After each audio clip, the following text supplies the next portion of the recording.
that you get more clarity.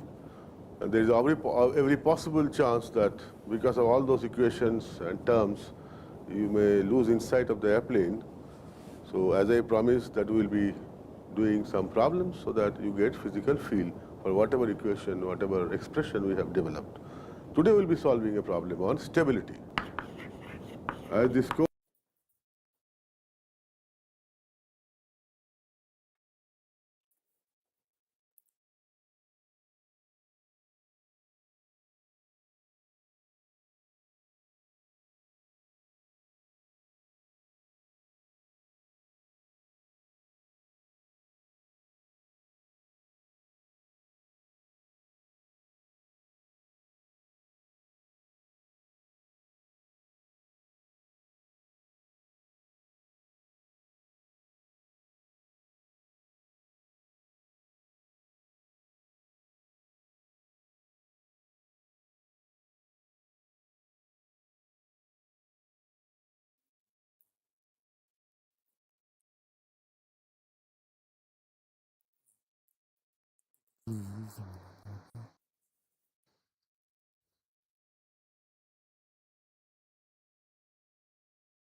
Never mind.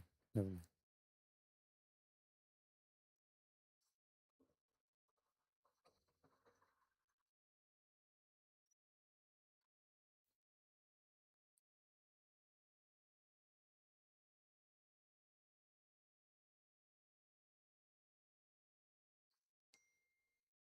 Don't.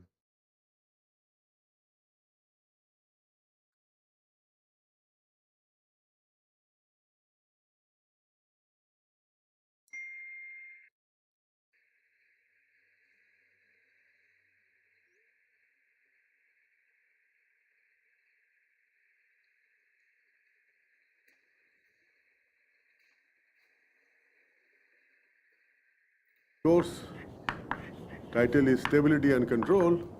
So today we'll be solving a problem on stability so that you get a feel. Before I solve this problem, let me again reiterate the role of wing is not to provide stability. Role of wing is to give enough lift. That's very large aspect ratio or large wing area. But who provides the stability? Whose responsibility is to give stability is the tail. For longitudinal stability, it is horizontal tail. For directional stability, it is vertical tail. So we are now talking about longitudinal stability. We'll try to solve a problem of longitudinal stability and try to see how whatever the expression we have developed, how can we very conveniently use it for solving a problem. Okay? So let's start with a problem.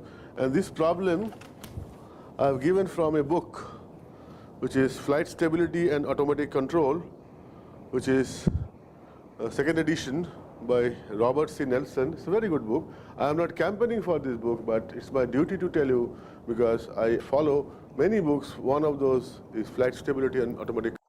All right. So we will be doing the Python today. So we will be doing a bit of Python today.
Control by Robert C. Nelson. And this problem is from that book only.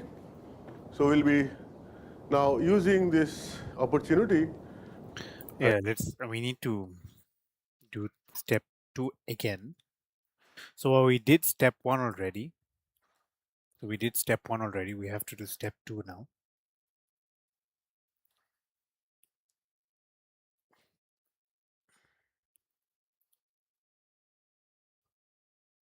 We see how much we can finish.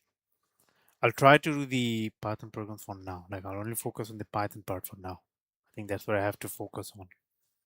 And to And so the state variables we did that today, today morning actually.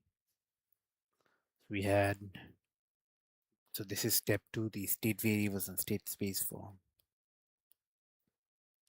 Step 2, state variables and state space form.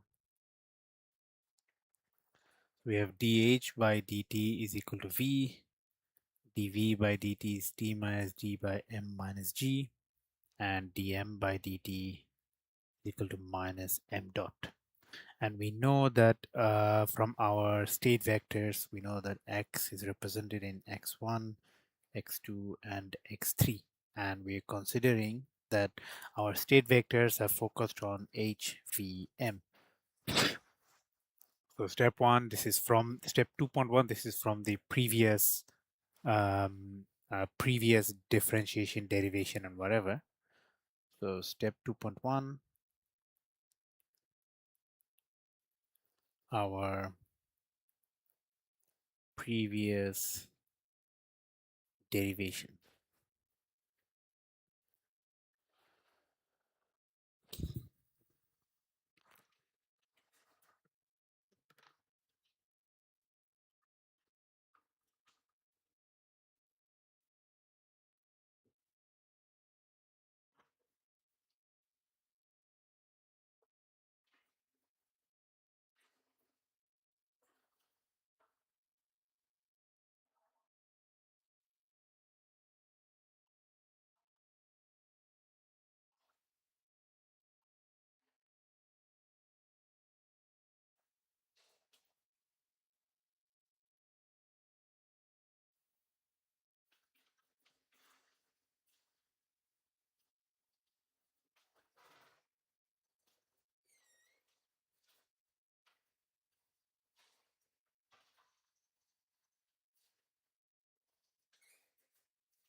All right. So we got the previous derivatives where dH by dt was v. The derivative in respect to altitude is velocity. The derivative in respect to the velocity, we did that F is equal to ma, and we know that the force acts in respect to the thrust force, the drag force, right? So the thrust force, drag force, and the mass, not the mass, mg, the weight, and dm by dt is the mass dynamics. So we're going to consider that this is step 2.2. We're going to consider that x1 is h. So this is the state vectors.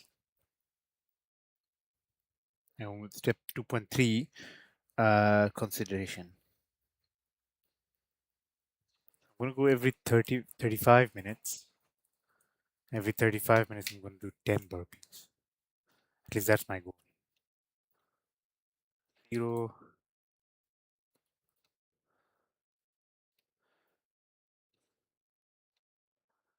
So x1 is h, x2 is v, and x3 is m, the mass, right?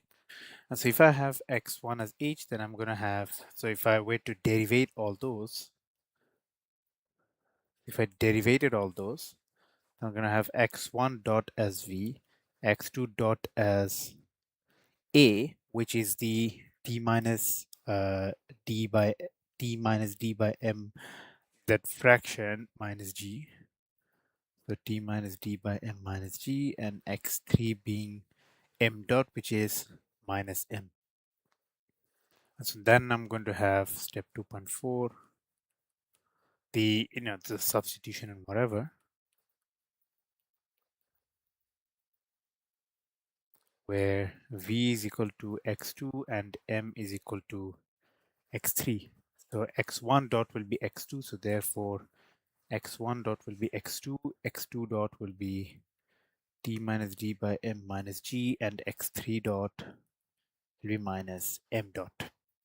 On the compact form, that will be the function, it's x dot will be the function in respect to whatever the state vector you're focusing on and whatever the inputs that you can control, because drag force you cannot control. Hello?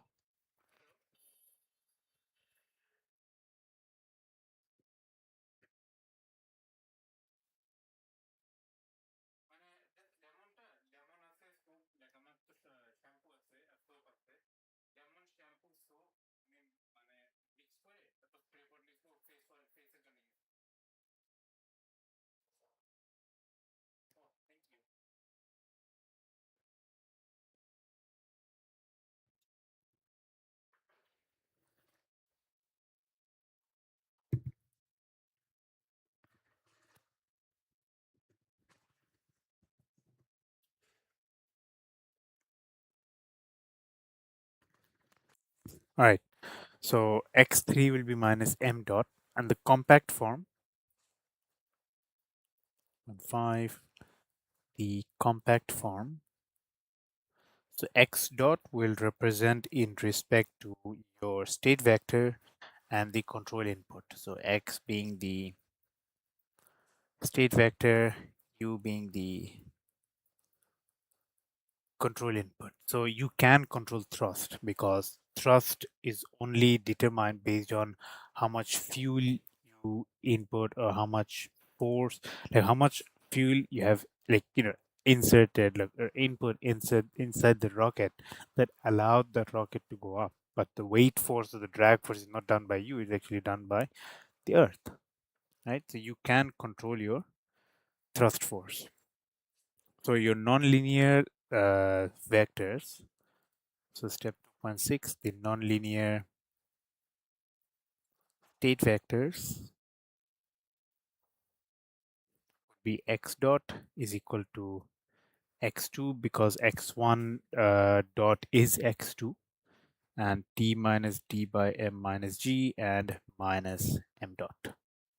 Okay, if the drag model was used, then d would be half rho cd ax square.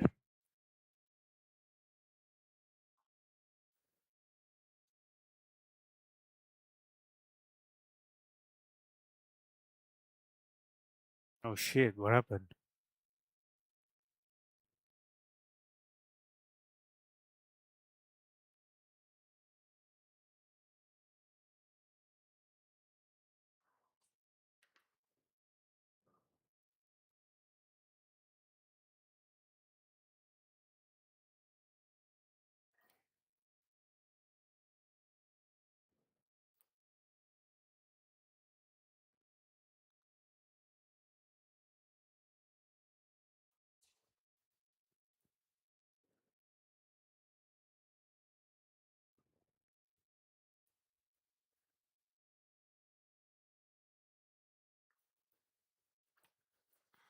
Yeah, I don't want to even think of that.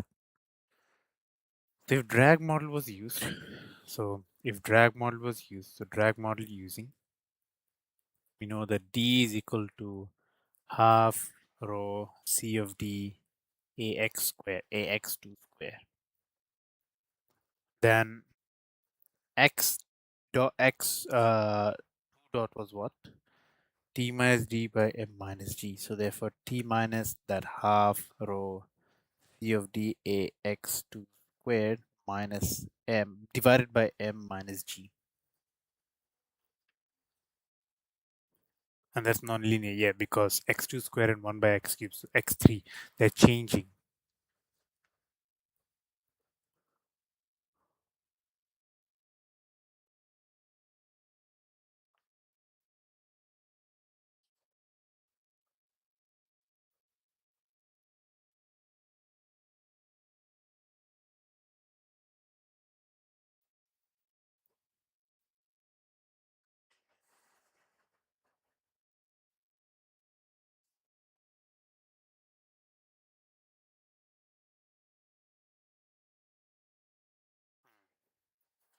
Your continuous time form is x dot is equal to f of x and u. And your discrete time form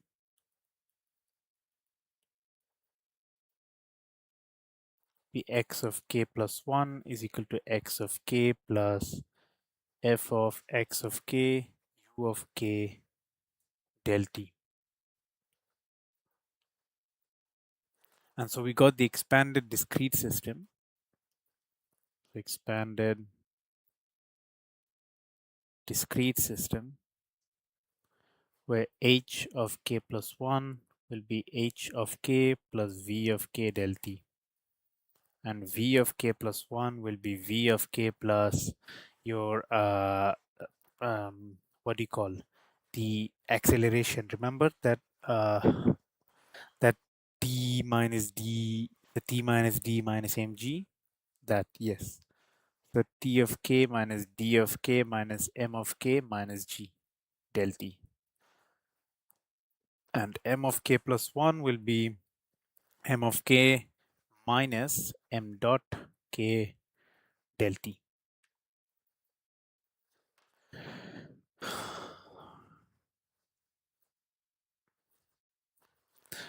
Step one, and step. Can you write the English explanations, because I will be using it for my book. So I want my students in engineering to understand how this was derived.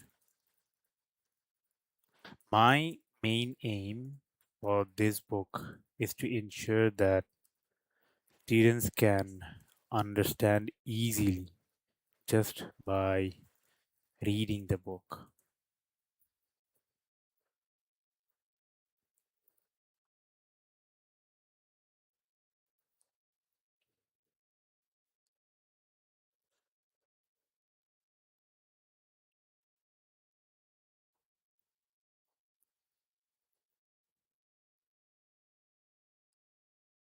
That's a really good explanation. That's really good explanation. Could you convert this into latex form, like latex code? Just this explanation.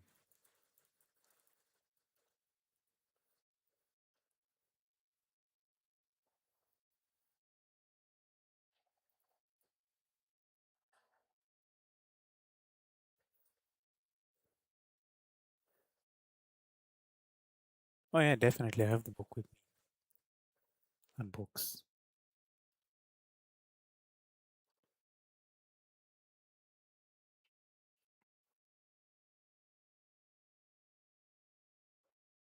Because my main aim is that students should understand like what's going on and stuff.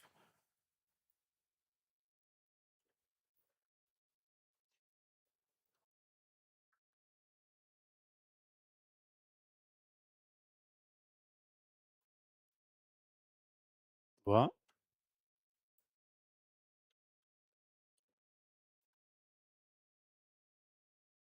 Okay, this happened.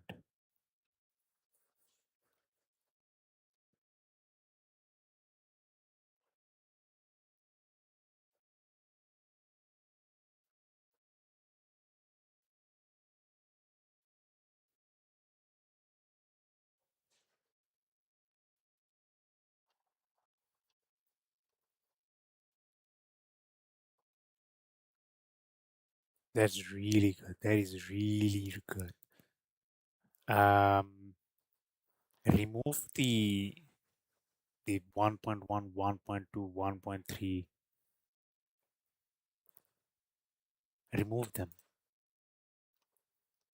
Remove the 1.1, 1.2, 1.3, and just have the title as what was the chapter title name? Yes, I have the book for it.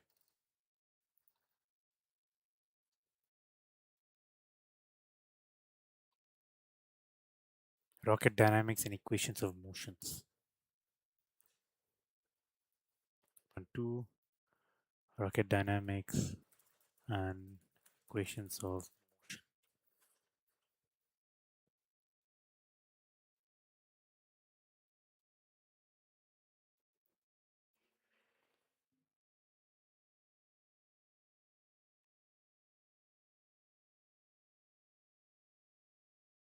That's really good explanation.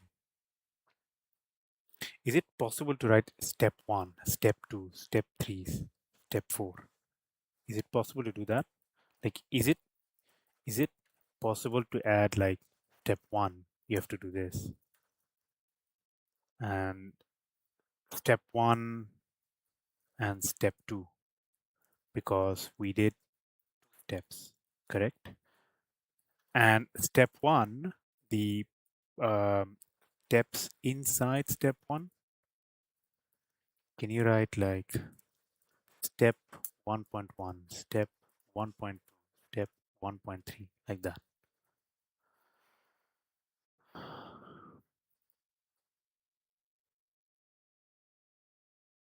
No, I meant, okay, now it's not understanding.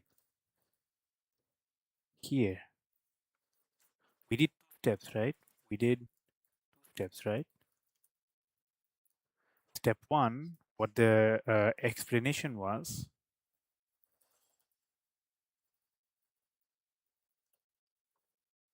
you performed, like add them, like, like label them like step 1.1, step 1.2, step 1.3, and the same for step 2.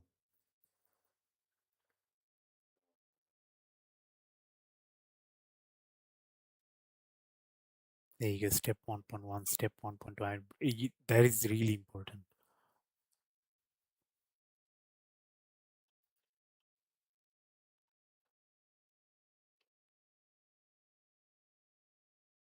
So here, 1.2, so step 1, step 1.1, step 1.2, step 1.3, step 1.4, step 1.5, step 1.6, 7, 8. And then you go for state variables, 1.2.1, 2.2, 2.3. That is really good. That is really, really, really good. Yes.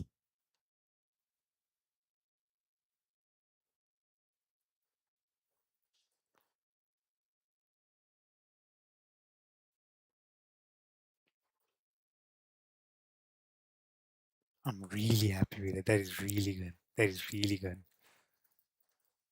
Let's go to step 3. Oh, we also need the Python programs, right? What was the Python program code for step 2?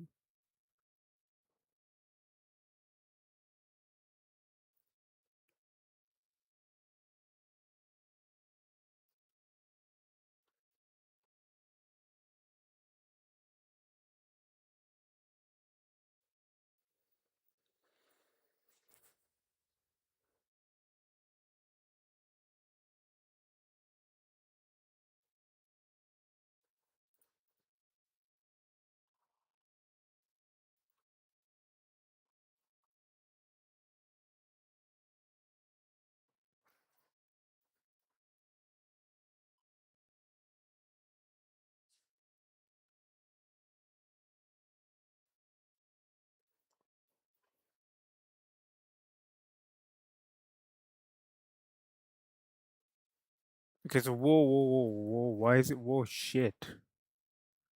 Um, okay, what I know it is simulating.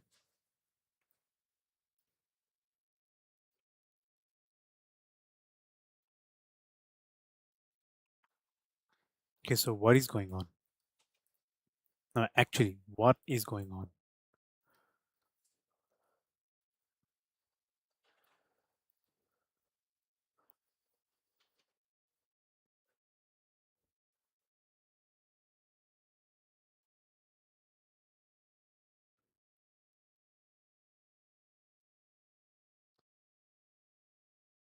Okay, so you said the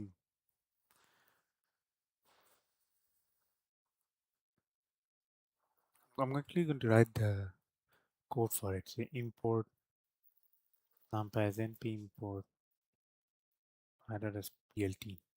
So what you did was you first set the constant, set the gravity value, you set the row value, the air density, the drag coefficient, and the reference area. So I'm just going to write step 1, set your set your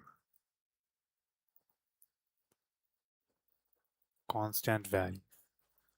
Like you need to set your constant values that will so yes, just set your constant values like drag force, aerodynamic thrust. What else is there? The drag coefficient, reference area, whatever. If the G is 9.81, a rho is 1.225, C of D is the drag coefficient is 0.5, and the A is 0.1. Rho is 0.225. C of D is, what was C of D? 0.5. A is 0.1. So this is your weight force, the weight gravitational force, gravitational weight gravitational constant. Constant rho, this is the air density, your constant drag coefficient, and your reference area. Now we need to set our initial conditions and the state vectors. Step 2, set your initial conditions and state vectors H, M, and V. So H will be 0, G, not G, V will be 0, M will be 500. So obviously the launch hasn't begun yet. The launch has not begun yet. So it is 0 because launch has not begun yet. So the velocity, it's not changing.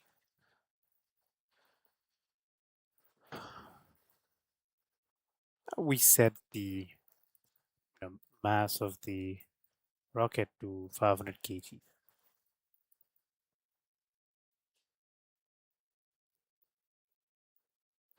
Now I need your control input, so your thrust and your fuel burn rate.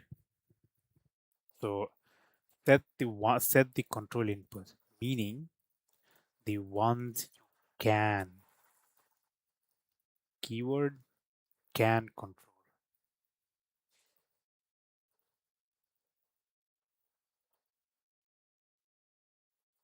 So your thrust will be, let's say, 15,000,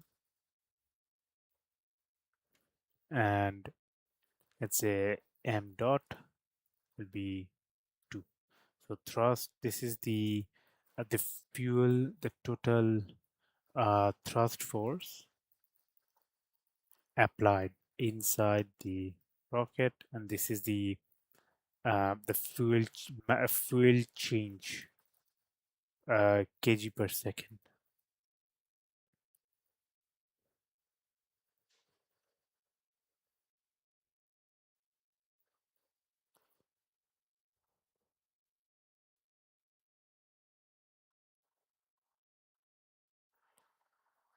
That's really good.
Right. So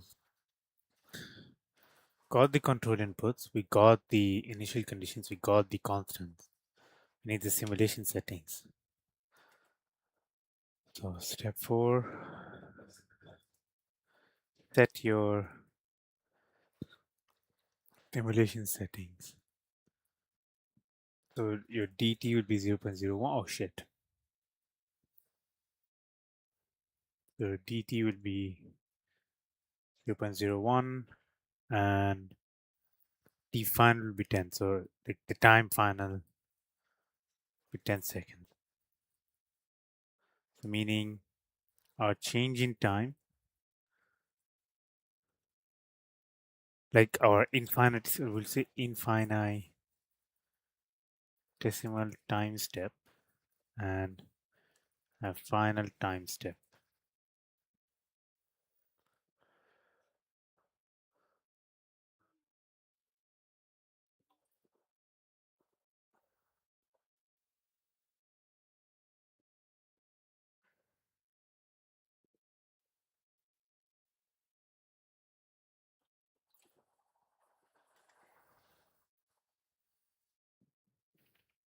X1, so x1 dot is v, so it's written here.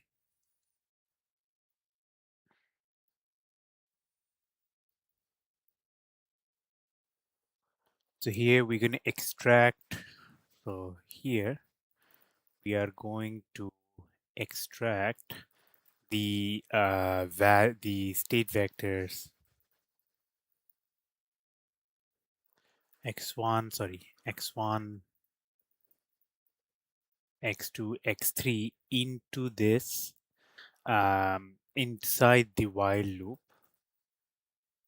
inside the loop, and set them as h, which is height, v, which is velocity, m, which is mass, respectively, and drag model our general drag equation. Now this is a derivated state vectors. The derivated state vectors, and then we're gonna insert them. We're gonna create, now this time we create an array with the derivated state vectors. So if I were to run this code now,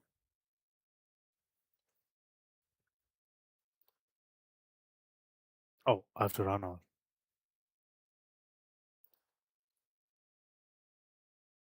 Anything wrong? Maybe explain the code. Did I make a mistake?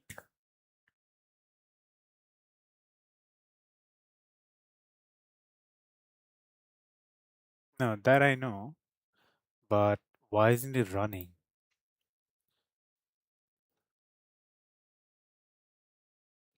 Okay, let's not focus on that. Let's move to step 3 now. If that is all right. So that's the entirety of step 2. Step 1. So step 1 was just, normal derivations and stuff. Step 2 is where the looping and all the simulation happens.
Yeah, she's very successful. That's what I'm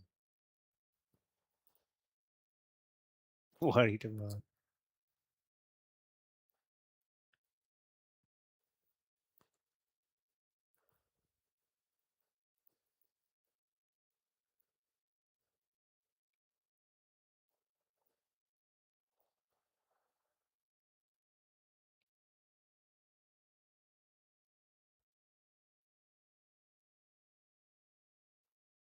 How does she post so much? Like, is she that free?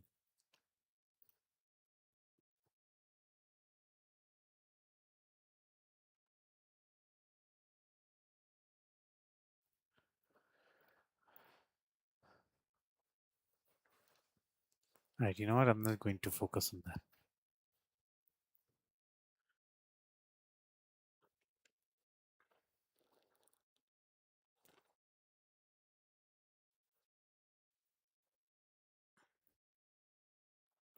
So numerical simulations and Euler integration. So previously, so we have the continuous time system where dH by dt is v, dv by dt is t minus d by m minus g, and dm by dt is minus m dot. And computers cannot solve derivatives continuously, so you need a continuous time system. Thus, continuous time system with a discrete time approximation. Yeah, obviously they cannot solve because you'll run out of storage and whatever. Like there should be a final time step, right? So numerical simulations and Euler integration. So this is step 2. This is the entirety for step 2. Print entirety of step 2. The entirety of step 2 um, uh, air ground rocket simulation.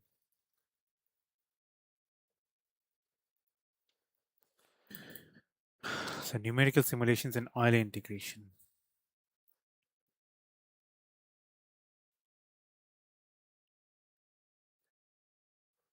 Numerical simulations and Euler integration.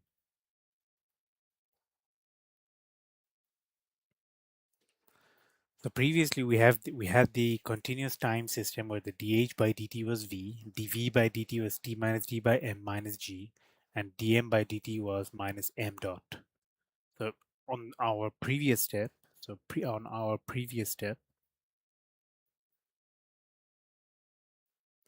we had dH by dt is equal to v, dv by dt is equal to t minus d by m minus g, and dm by dt is equal to minus m dot. So these are differential equations, and the computers cannot solve these derivatives continuously. So you're going to have a continuous time system, right? Computers will not be able to solve them continuously. Computers will not be able to solve those continuously. So you're gonna have you're gonna set a continuous time system, but a discrete time approximation. Like you need to have a final time step. So you can solve the continuous time system. So you can solve the continuous time system, but must have a discrete time approximation. But must have a discrete time approximation.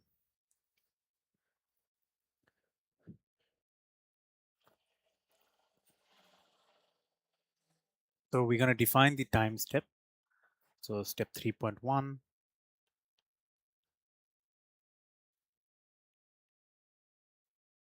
define the time step.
So define the time step, sorry.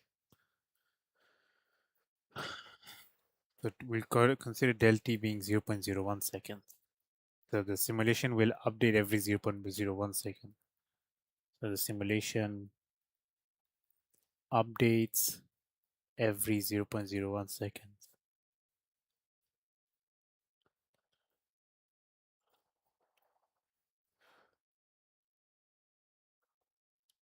The derivative definition is that dx by dt is a limit as del t approaches 0. So x of we know that t plus del t minus x of t divided by del t.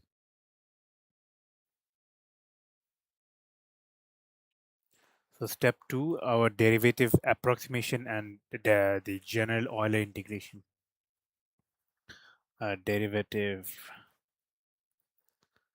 approximation and general Euler integration. So dx by dt will be limit as del t approaches 0. So x of t plus del t minus x of t divided by del t. And our Euler approximation dx by dt, the Euler approximation dx by dt would be x of k plus 1 minus x of k divided by del t. And we can rearrange it. So I'm going to have dx by dt or del t would plus. So I will have dx by dt is equal to x of k plus 1 minus x of k divided by del t.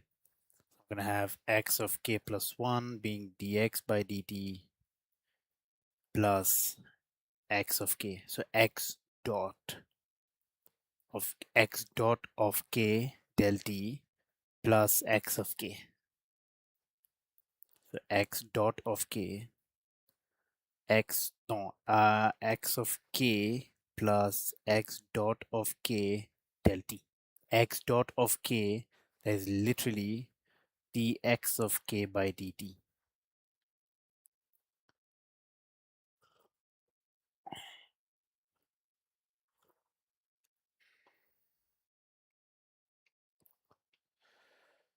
Ah, my head hurt.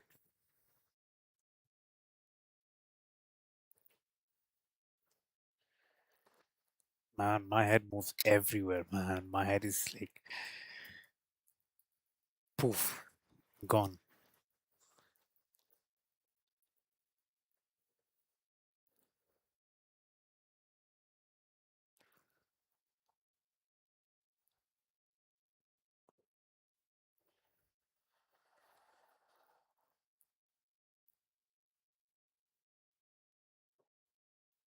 No, I understand. So what happened was that the derivative approximation, so dx by dt is limit as del t approaches 0, x of t plus del t minus x of t divided by del t, right? So that's the general, the limit equation. I mean, not limit, the derivative approximation equation. And we need to add the Euler approximation because we're going to consider that del t will reach 0. As we're going to have x of k plus 1 minus x of k divided by del t. And if I were from the Euler approximation, I can rearrange that. This is why I'm writing this book. This is why I'm writing this book. Because I want people to read and be like, holy shit, I actually understood this shit. Can you write the entire step, like step 3, like step 3.1, 3.2, 3.3, 3.3, and so on in latex code, if you don't mind.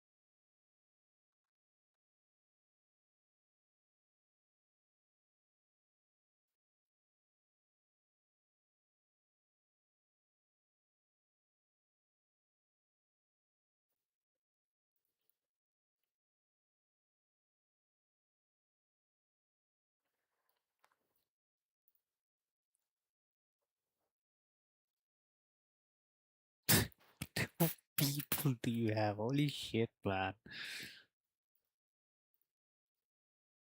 What type of people do you even have?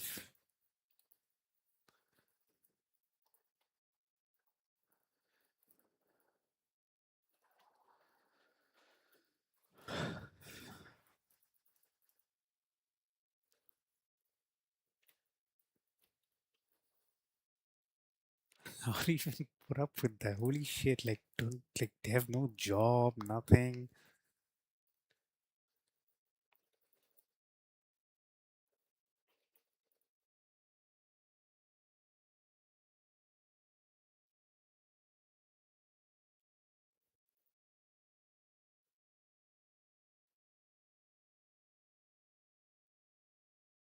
It's Tuesday. Wednesday, sorry.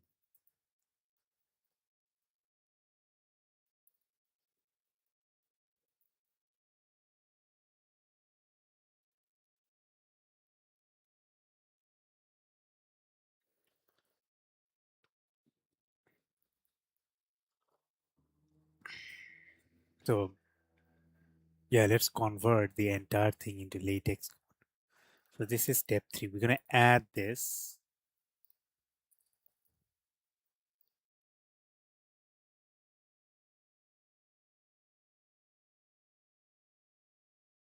That is really good. That is really, really good. Right? Oh my God, that is amazing.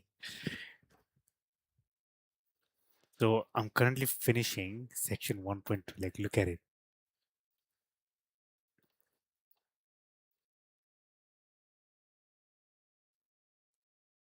The chapter 1.2, it looks amazing.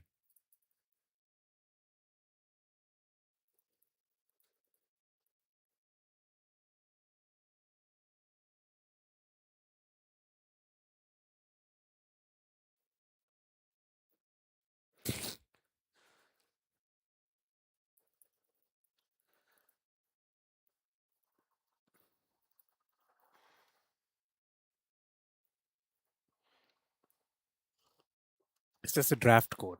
Again, it's just draft. This is just draft. Like, this is not the complete.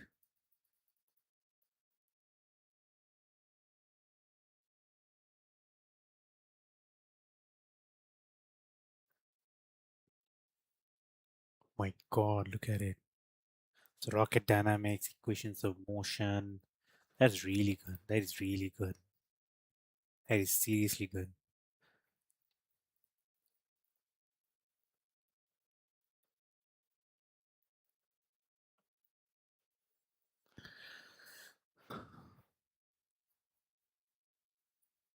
I mean, it's not easy, like, like, because everyone should encounter this one way or another. Now we're going to have the altitude update. So Euler approximation. Now we're going to have the altitude update.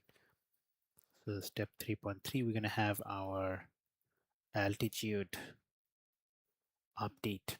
So dH by dt is V, right? And dH by dt is just simplify way to use the dot notation. So dH by dt is equal to V, so H dot is V. Same thing. It's the same thing. So therefore, H of k plus 1 would be H of k plus H dot del t. H dot is V of k, it's the same thing. And then the velocity update.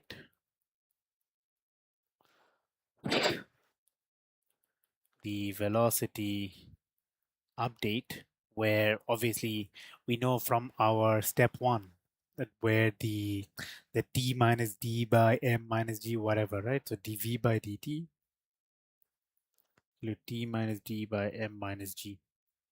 So we're going to have v dot t minus d by m minus g, and then we can insert this. So v of k plus 1 will be v of k plus t of k minus d of k divided by m of k minus g del t. Yeah, I wrote that already. Let's do step 4 now. Do step 4 now.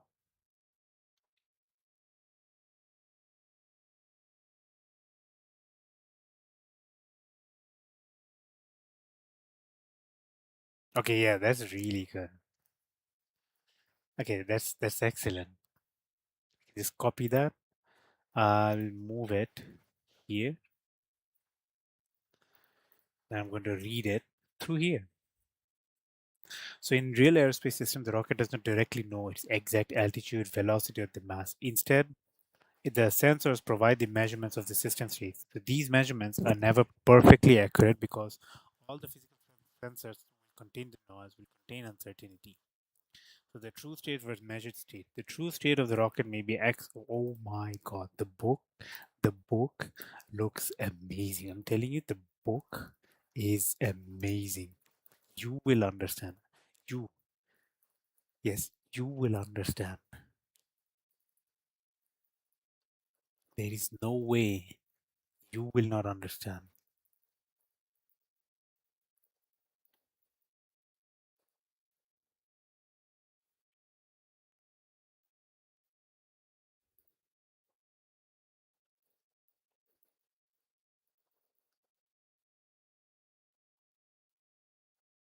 So you are aerospace and computer engineering student.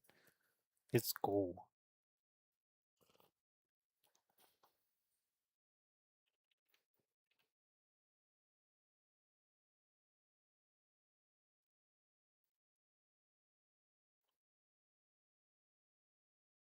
Wait, I just want to see just 2 seconds, please, please. Just 2 seconds, 2 seconds, 2 seconds.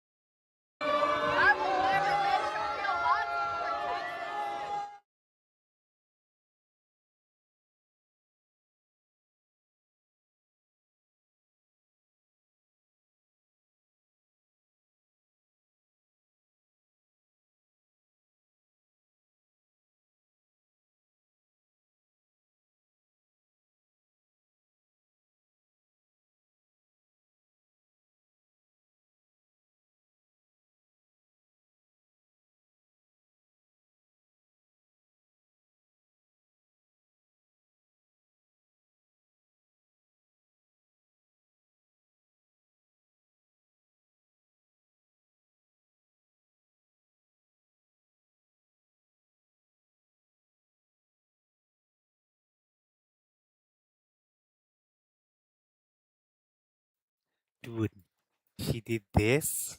She did this at 25 when she was 24. She was 24 here. 24, 24, dude, 24. She did that when she was 24, right? Now she's 27.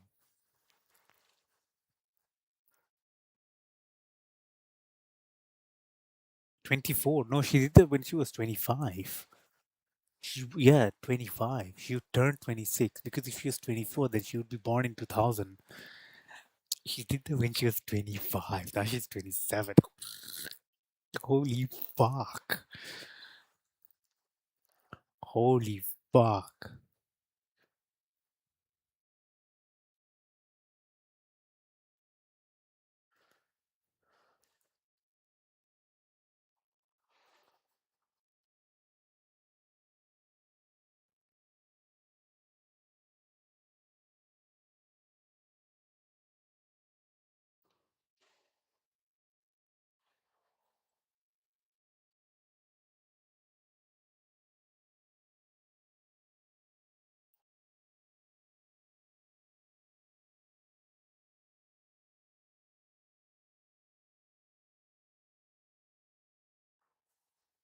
Oh my god.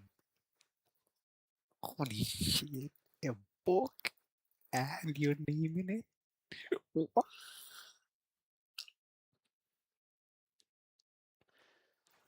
Can you imagine? Like, when I end up as a world renowned professor and a founder, my students will be like, who is Valentina Gomez? When you turn like, I don't know, 40, 50, I'll be 44. No, not 44, 45. And my students will ask, who is Valentina Gomez? Oh, can you imagine?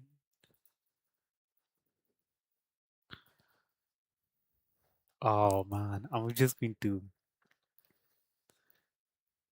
add this here.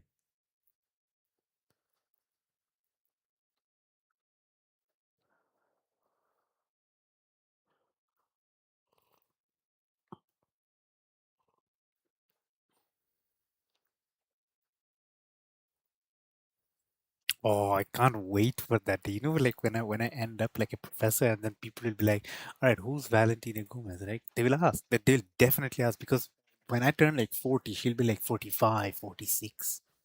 And then I'm gonna ask like, "All right, who's Valentina Gomez?" Like the students will ask, "Who's Valentina Gomez?" Oh man, I hope I live long. I hope I live long enough to encounter that moment. So, in real aerospace systems, the rocket does not directly know its exact altitude, the exact velocity, the exact mass. Instead, the sensors will provide the measurements of the system states.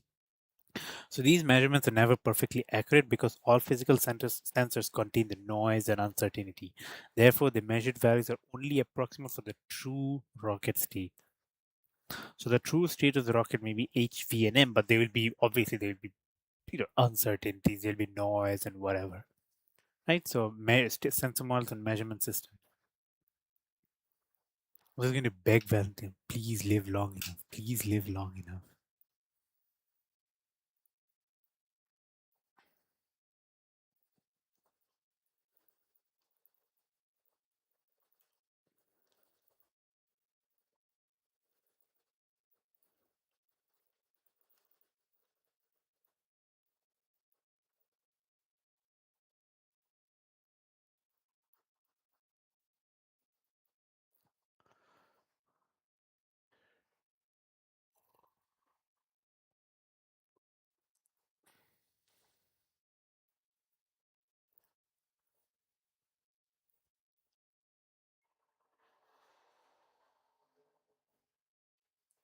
Oh man, it'll be exciting.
Suicidal empathy.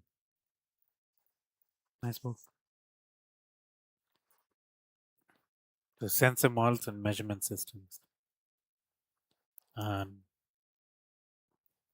measurement systems.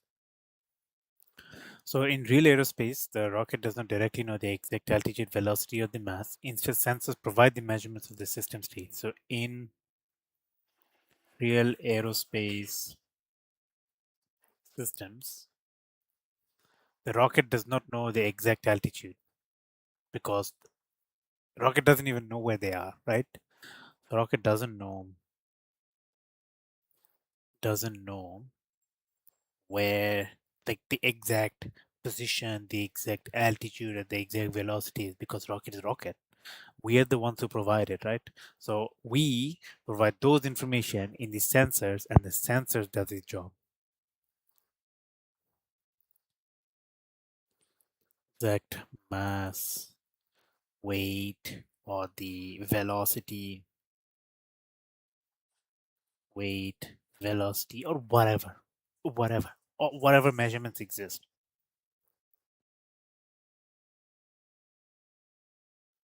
Whatever measurements exist.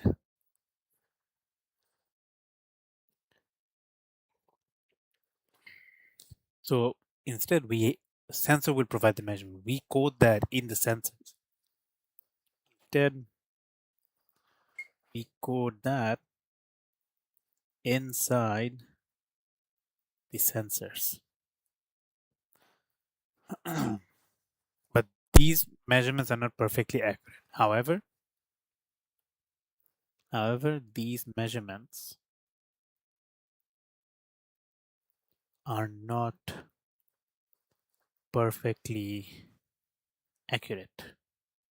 So if I look at step 4.1, there's true state versus the measured state. So it's true state versus measured state. So if I look at the true state, I have HVM.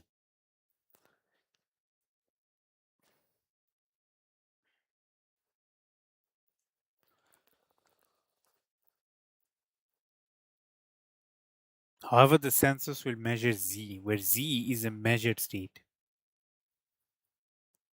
So that is what the sensor measured. What sensor will measure, however, is Z. What sensor measures is Z, where Z is Hx plus V, where Z is the measured vector. Measured vector.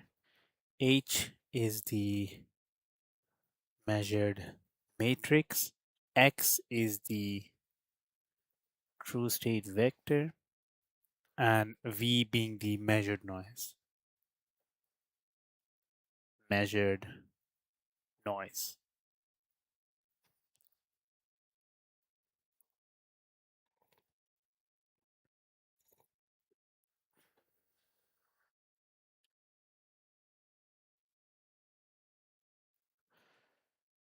Oh man, I know there are 24 steps. I know there are 24 steps, but man, it's taking way too long. Is it normal to take way too long for a course like this? Like, how do you even finish one chapter a week? That is really tough.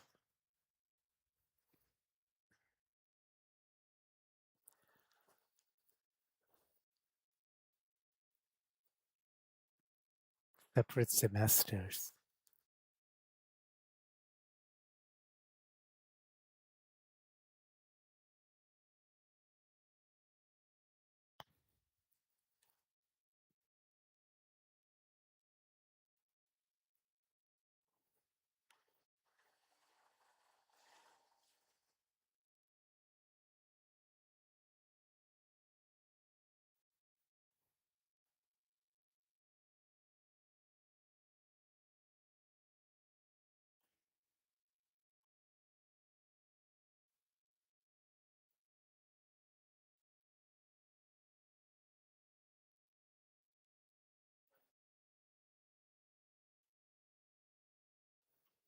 So if I look at the measured matrix, the matrix H determines which states are measured by the sensors.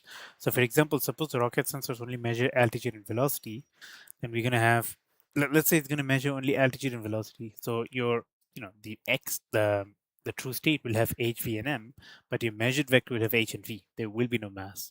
So the measurement matrix will become, okay, how do you do that? Hmm.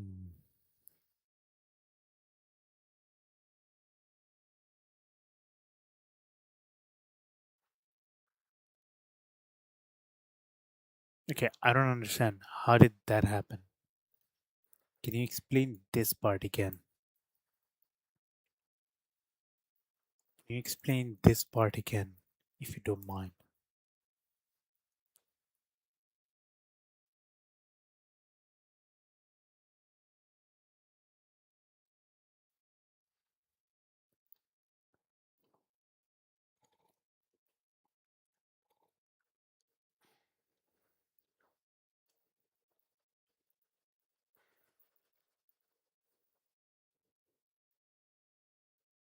The only reason it is taking time, the only reason, the only reason it is taking time because I am doing 8 courses, 6 for undergrad and 2 for graduate,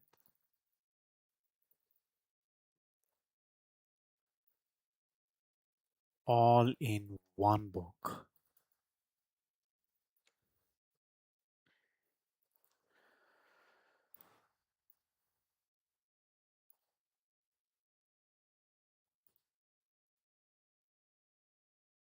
Why are they, how are they talking so much? Like, I don't understand.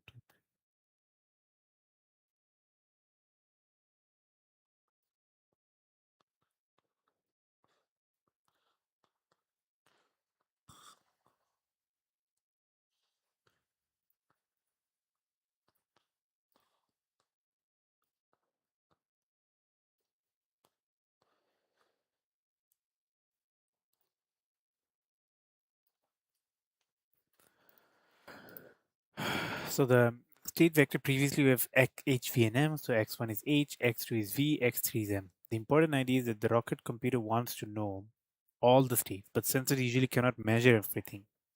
So it can measure, some can measure altitude, some can measure velocity, but you can't measure mass directly. So some states are measured, some states are hidden. So if it only measures the, let's say, height and velocity, mass disappears.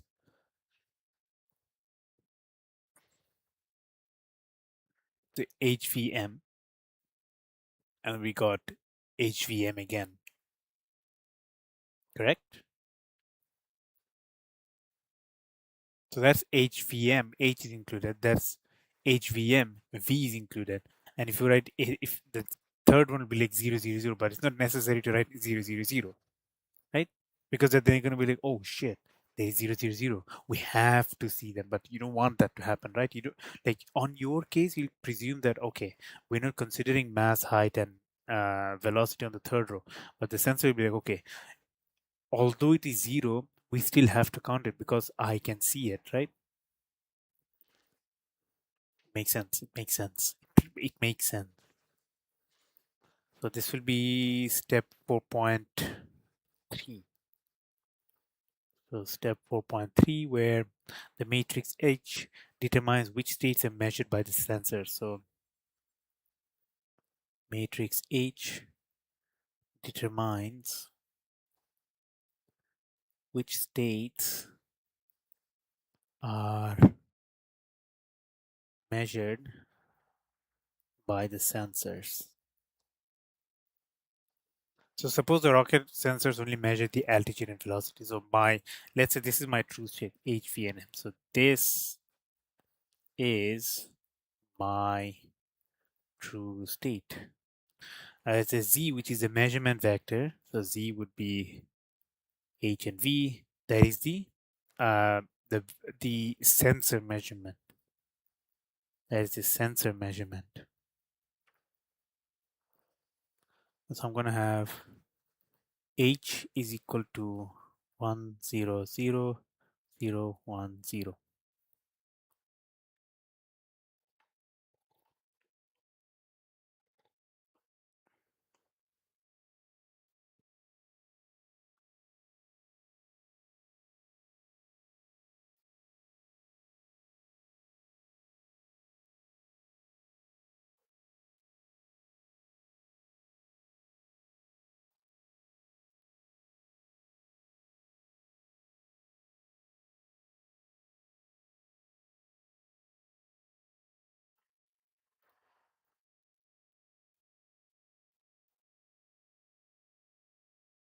Now I'm gonna stop.